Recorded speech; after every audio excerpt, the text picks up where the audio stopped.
Dignity Matters.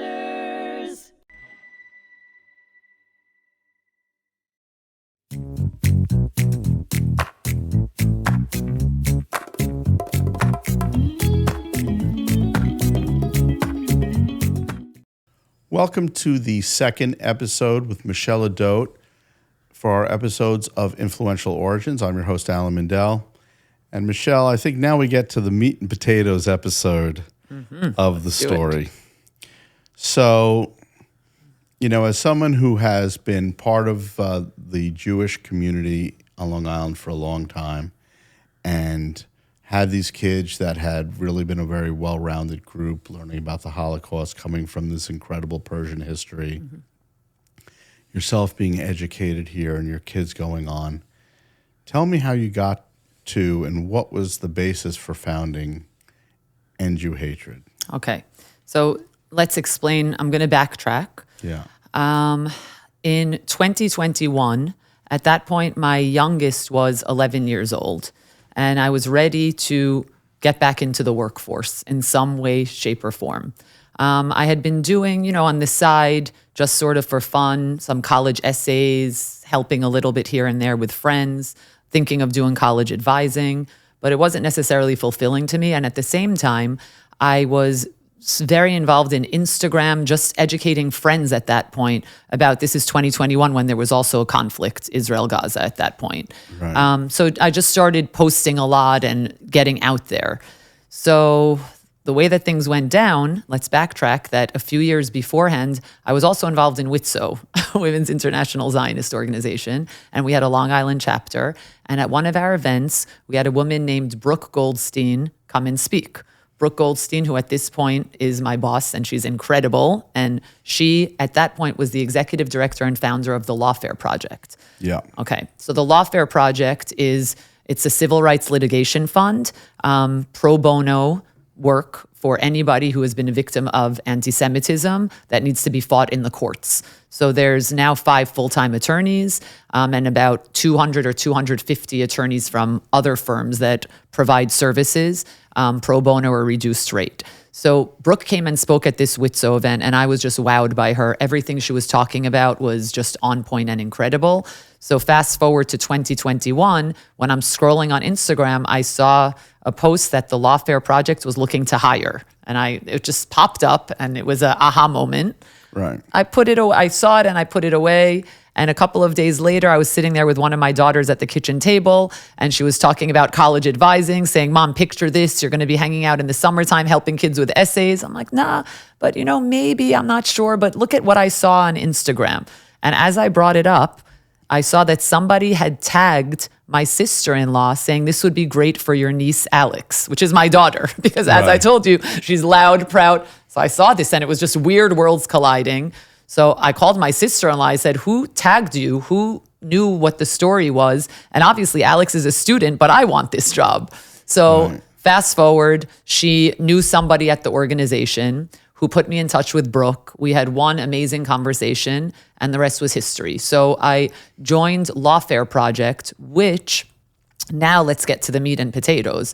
Lawfare Project in 2022 launched End Jew Hatred. And what End Jew Hatred is, it's a Jewish civil rights movement. And this was Brooke's brainchild, in that this was during COVID, 2021, but 2022 is when it really took off. COVID, Black Lives Matter. She was looking outside her window in Brooklyn at all of the rallies occurring and what was going on, et cetera, et cetera. And she had this aha moment of, how is there no Jewish civil rights movement? There's civil rights movements for everybody and every minority, but no Jewish civil rights movement. Which is incredible, because Jews have been at the It's forefront. Crazy. We've marched with every everybody. One of these civil rights groups. It's truly unbelievable. Right. So she commissioned a deep dive study into all civil rights movements. What worked? What makes them tick? What didn't work? What language to use? And End Jew Hatred was born. And even, so much. Let's even dig into the name, End Jew Hatred, which is harsh. It's harsh and it's out there, as opposed to, let's say, Jewish Lives Matter. End Jew Hatred is harsh because the concept is that it's time for us to stand strong. be diplomatic, don't break the law, but stand strong and firm for wanting to end this horrific Jew hatred that is truly trampling on our civil rights. So End Jew Hatred started, and we worked hard to try to speak to people about Jewish civil rights, empowerment, standing up for yourself. Mind you now, Alan, this is all pre-10/7. This is 2022. Right. So we, at that point, were deep, we had delved deep into college campuses. Because at that point, and we experienced it here at the Holocaust Center. Yes. And we didn't really understand why at the time.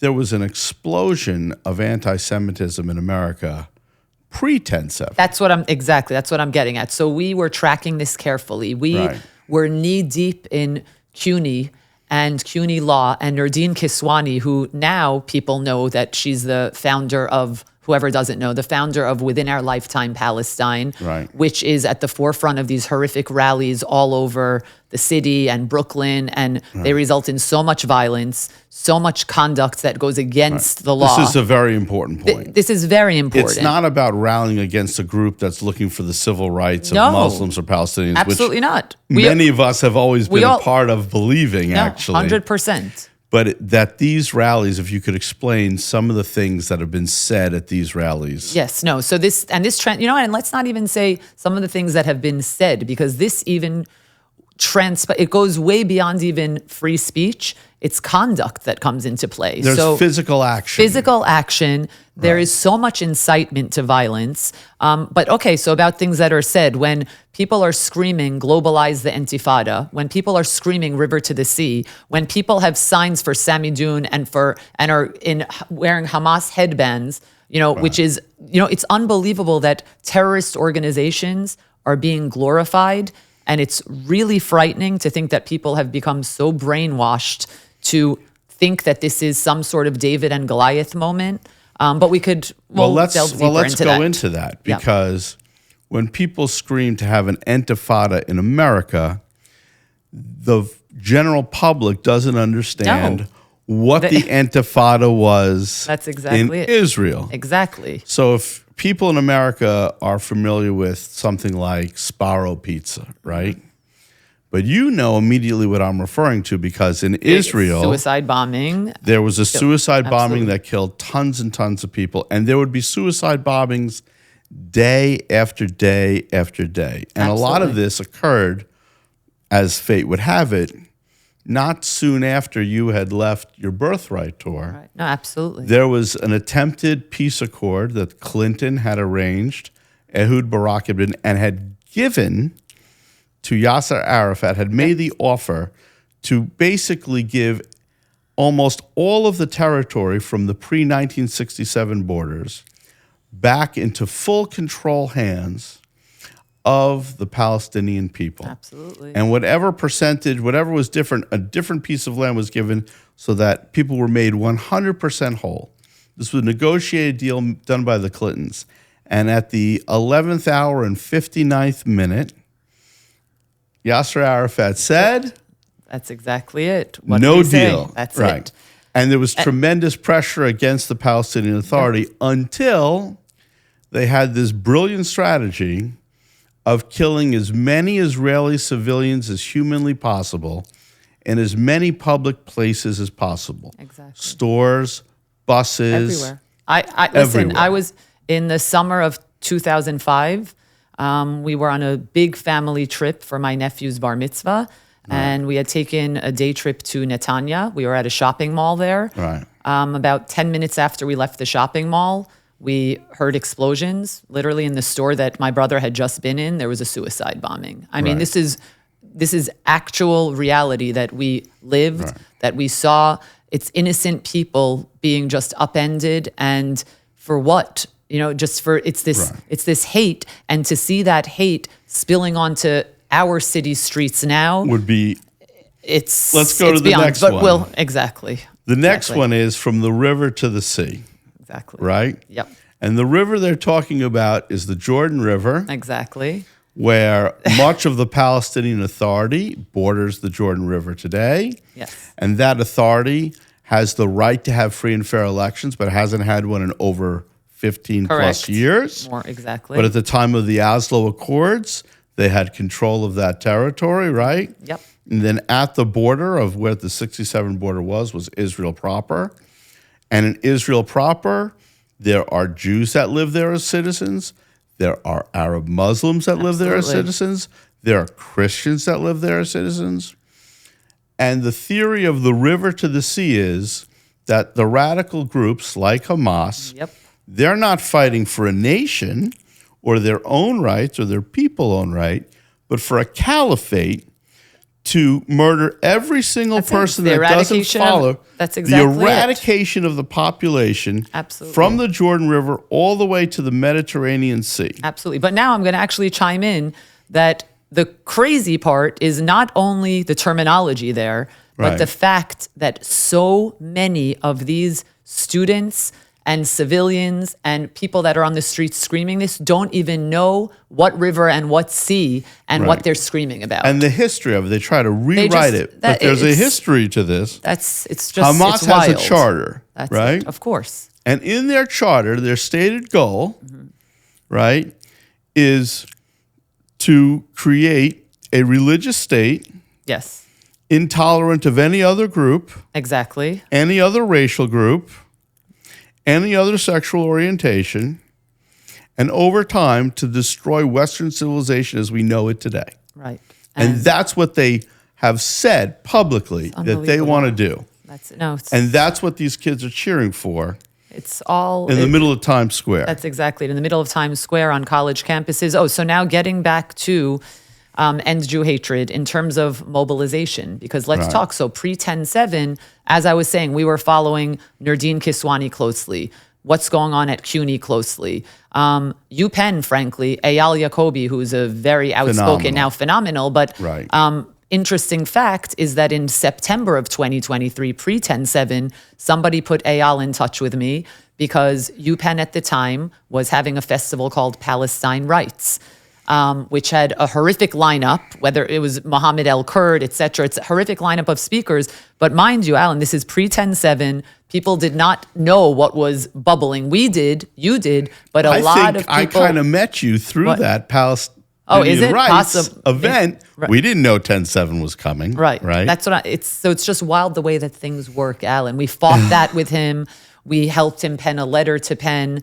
Ronald Lauder, I believe it was, wrote a letter trying to get this canceled, which it did not get canceled in the end. But so people know why we wanted to get it canceled. It's not because, of course, we would expect, we want people to have the right to speak about any topic. We want to get it canceled because of... Because what were they writing about? That's the whole thing. What they were writing about and what the speakers speak about. Mohammed El-Kurd, this transcends free speech. He lies saying that the Israelis harvest Palestinian organs. These are insightful lies. Go through some of the other stuff. You know, so meaning so when you have someone like Mohammed El-Kurd or Nora Erekat, these are speakers that aren't just speaking about literature. They're speaking about lies that will truly make...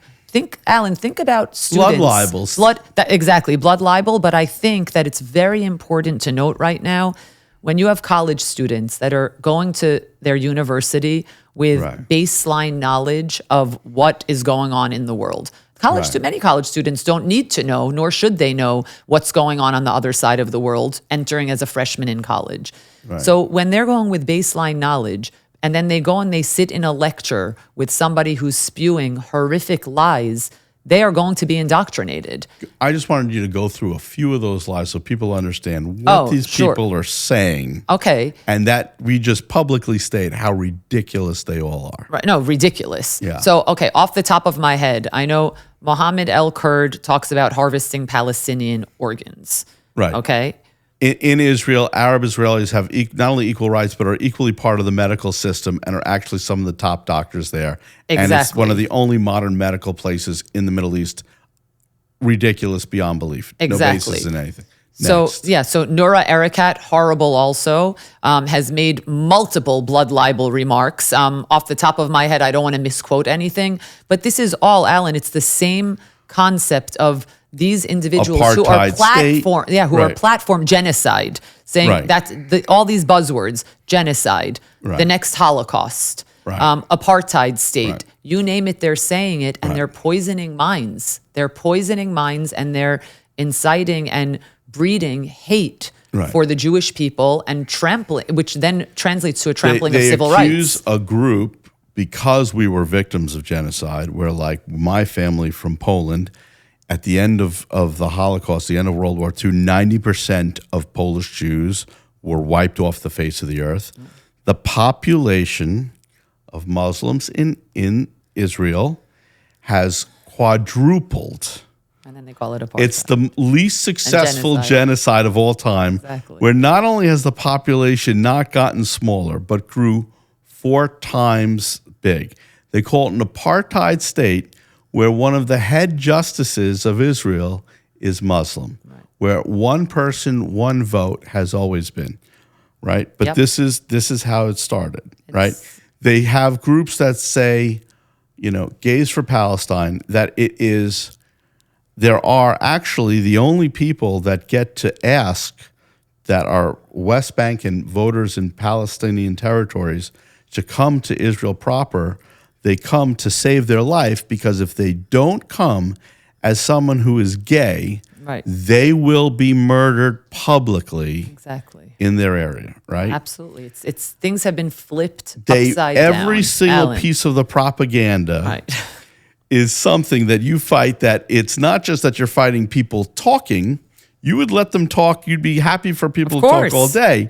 But they literally took the misery that we endured in the Holocaust, that people like you and your family's relatives or distant relatives in Iran suffered, and now they attack the one free democratic country in the entire Middle East and put on us every single crime that they commit every single day of the week. Perfectly said. And people believe it. They're believing it. And I think it's important to note also, now that we're talking about college campuses, is in 78, 77, 78, 79, what happened in Iran was born out of college campuses. So, and that's very important to note. Very important. Okay? Because these were students, smart, intellectual, bright, who were trying to dive deep into how to fix the world out of a goodness of their heart, using their minds. But they were sold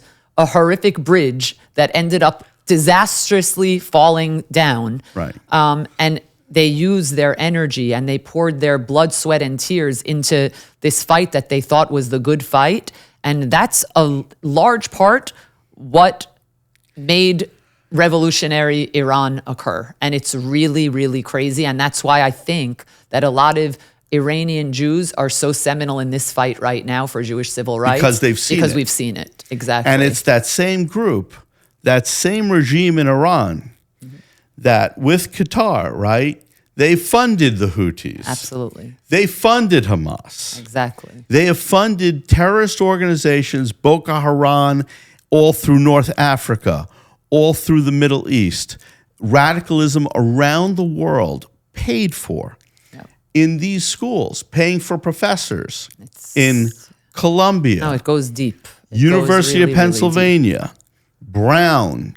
People say, why does anyone care what goes on in these schools?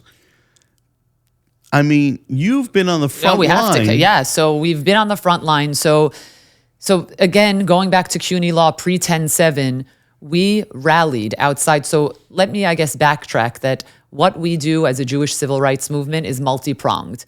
So anything that cannot be fought in the courts, that it's not somebody necessarily, being physically assaulted, or that just so discriminated against that it warrants criminal proceedings, which that's when the Lawfare Projects and other fabulous legal, different firms take those on. We fight the civil rights battle. We fight for, on the social level, to move the needle on Jew hatred, to make it socially unacceptable. So that brings us to what we do. So we have a multi-pronged approach. One is rallies and protests on the ground, which you've been a big part of with us. We could get to that. One is on college campuses. We have a fellowship program. We have about 55 fellows now on college campuses nationwide and in Canada who are the loudest, most empowered voices so that other students on campus know where to go if they were wronged. If, they'll point them in the direction of, is this something to go to the Office of Institutional Equity about? Should you go talk to the provost about this? Is this a legal matter to then be referred to a lawyer? Right. So we have the fellowship program, which is big, and they're also putting, they're bringing different speakers to campus and putting on, just different, whether it's events, empowerment events, Jewish pride events. And it's important to note that our fellows aren't all Jewish. I think that's a key part. Right. As a Jewish civil rights movement, we have fellows that aren't Jewish, but that embrace minority civil rights. That are like the righteous that saved Jews during the Holocaust. That's it. It's just, and recognizing what civil rights are and that they need to be upheld, regardless of what your stance on Israel and every single minute detail about what the Israeli government is doing entails. Because that's not what this is about. That's not what this is about. This is civil. It's a civil rights fight. So we have the rallies and protests on the ground. We have our campus fellowship. And then a big part of what we do is digital activism. So that's what started post 10/7. And the digital activism piece is amazing. We've amassed a WhatsApp community now with other group leaders from other grassroots small orgs. Right. We reach about 45,000 people now in our WhatsApp groups. And we are just constantly, through our letter writers who are volunteer attorneys, God bless them, volunteer researchers that are working 24/7 on different issues as they arise. We see every day there's about 10 to 15 issues around Jew hatred that we dive deep into. We will form a letter writing campaign. We have our tech volunteers that flip our campaign into a tiny URL with a click, an easy click, sign, send, Right. and we get it out to over 40,000 people to really apply pressure in a legal way, in a diplomatic way, but apply pressure to the target to ensure change. So whether it's a professor at a university who's spewing Jew hatred, we want to make sure that administration knows what this professor is saying to ensure that he's either watched or reprimanded, et cetera, et cetera. Right. So we apply pressure and we see wins. At the end of every week, we let people know what wins we've had. And it's incredible. So this is that piece of empowerment. Pre-10/7, we would have to fight tooth and nail for a CUNY rally, which, don't forget, there was Nordine Kiswani who spoke at commencement ceremony. And then Fatima Mohammed in 2023 spoke at commencement with using all those buzzwords, genocide, apartheid, to a huge auditorium of people. Not only were they not expelled from CUNY law, they were platformed. Right. So when we had pre-10/7 rallies, we would have to fight to get 40, 50 people out. Post 10/7 is a different world, though. Both the digital activism piece and on the ground. You were with us, for instance, at Columbia when the students there wanted support in late October 2023. We rallied there. We had over 500 people come out to support these kids and let them know that we won't let their civil rights be trampled upon. And these kids, because in 24, it's honestly heartbreaking to think about. Because I don't think people always understand. When they say, well, what civil rights did these Jewish kids really suffer from at Columbia? And you and I know and remember when the rabbi of Columbia declared that Jewish kids were no longer safe. It gives me the chills just thinking about that. And they weren't safe because when the Sabbath ended, they were beaten in the streets, and they said, oh, well, we don't know if those were Columbia students that beat them. Alan, they weren't able, the students, because a big part of our work is speaking to these students day in and day out. They couldn't walk across the quad to get to their class, to get to their dorm. Right. It's mind-boggling. In their dorm, the women were told they were going to get raped in their dorm. No, it's unbelievable. Think that they took classes online. What speaks more to violation of civil rights You're than not the need even allowed to be there. Exactly. Because you'll either be physically assaulted unbelievable. Or threatened with rape. It's truly unbelievable. Right. So this isn't about, someone said something we didn't like. No. They weren't even safe to be there. And when they took over Hamilton Hall, right, destroyed the place, took it for their own reasoning. And after a huge, long period of time of being there, destroying it, putting out their own stuff, taking over a physical building, right? Here we are in the city of New York. Breaking the law. You held a protest because Alvin Bragg, after Yes. these folks were arrested in the building, how many of those people were prosecuted? None. None.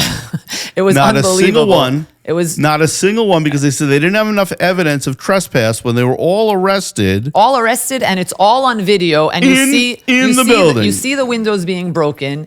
So this is another instance that your head hurts from the idiocy of it all. So Right. yes, we went down. You were with us. Went down outside DA Bragg's office to let him know that this is not okay. And look, did we get a call from him? We didn't. But the next morning, did we get a cover of the Post story? We did. Right. And that's where we're moving the needle. We're getting heard. We're on the cover of the Post calling out Braggs. As a result, I think a direct result of that, I got a call from the mayor's office, from somebody that heard about the protests and wanted to see what the mayor can do to help. Again, they're not necessarily totally connected, so Right.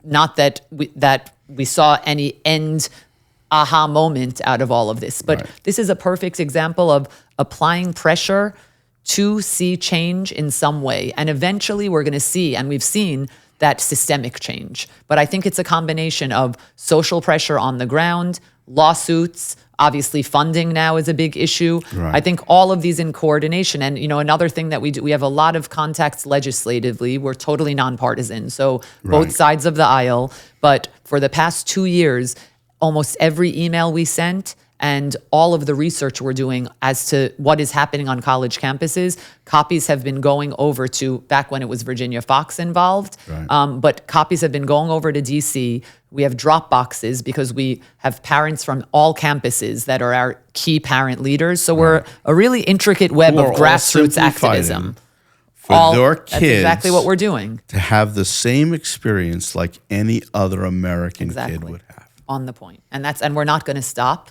And End Jew Hatred won't stop.